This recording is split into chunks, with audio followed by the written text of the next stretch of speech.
청춘의 독서에서 9번째로 다루는 고전은 알렉산드르 솔제니친의 이반 데니소비치의 하루입니다. 이 소설을 통해 우리는 극한의 전체주의 체제 속에서 한 평범한 인간이 어떻게 자신의 존엄성을 지키며 살아남는지, 그리고 절망 속에서도 발견할 수 있는 작은 희망과 삶의 의미에 대해 함께 깊이 생각해보는 시간을 갖도록 하겠습니다. 그럼 청춘의 독서 9번째 강의를 시작하겠습니다. 청춘의 독서 특강 제9강 절망의 끝에서 인간의 존엄을 외치다. 알렉산드르 솔제니친의 이반 데니소비치의 하루 읽기. 여러분 안녕하십니까? 청춘의 독서 9번째 시간입니다. 지난 시간에는 사마천의 사기를 통해 역사 속 권력의 명암과 다양한 인간 군상의 모습을 살펴보았습니다. 오늘은 다시 20세기로 돌아와 인간이 만들어낸 가장 참혹한 시스템 중 하나인 구소련 스탈린 시대의 강제 수용소, 즉 굴락에서의 하루를 그린 알렉산드르 솔제니친의 이반 데니소비치의 하루를 함께 읽어보려 합니다. 유시민 작가는 이 책을 통해 우리에게 슬픔도 힘이 될 수 있을까라는 질문을 던집니다. 솔제니친은 실제로 스탈린 치하에서 8년간 강제 수용소 생활을 했던 작가입니다. 그의 경험이 고스란히 녹아있는 이 소설은 1962년 발표되자마자 전 세계에 큰 충격을 주었습니다. 그것은 굳게 닫혀있던 소련 강제 수용소의 실상을 처음으로 세상에 알린 작품이었기 때문입니다.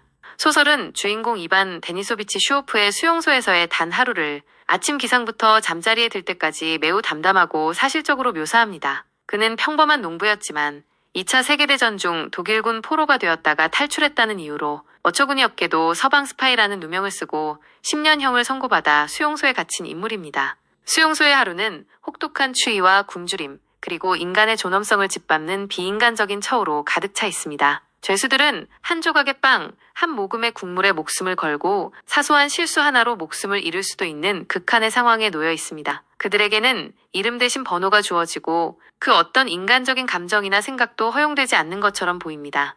하지만 솔제니친은 이러한 절망적인 현실 속에서도 주인공 이반 데니소비치가 어떻게든 살아남으려 애쓰고 그 과정에서 아주 작은 기쁨과 보람을 찾아내며 인간으로서의 자존감을 지키려는 모습을 포착합니다. 예를 들어 그는 담배 한 개비를 얻거나 평소보다 국물이 조금 더 많은 배식을 받거나 힘든 강제노동 중에도 요령껏 일을 끝내고 작업반 동료들과 미미한 유대감을 나누는 것에서 운수 좋은 날이라고 느끼기도 합니다.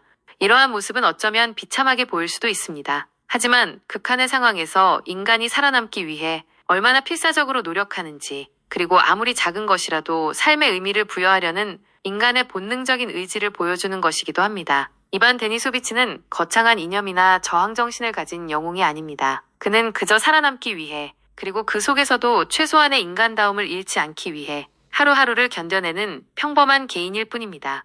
유시민 작가가 이 책을 통해 청년들에게 이야기하고 싶었던 것은 무엇일까요? 아마도 그것은 거대한 악의 시스템 앞에서 개인이 얼마나 무력할 수 있는지, 하지만 동시에 그 어떤 절망적인 상황에서도 인간의 정신은 완전히 파괴될 수 없다는 역설적인 희망일 것입니다.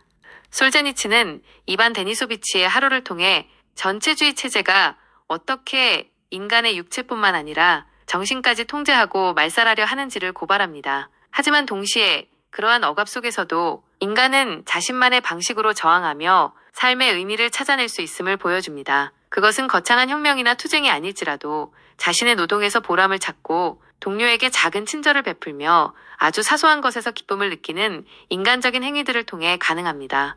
이 소설은 우리에게 묻습니다. 인간의 존엄성이란 무엇인가? 우리가 어떤 상황에 처하든 결코 포기해서는 안 될 인간적인 가치는 무엇인가? 그리고 개인이 거대한 사회학에 맞서 할 수 있는 일은 무엇인가?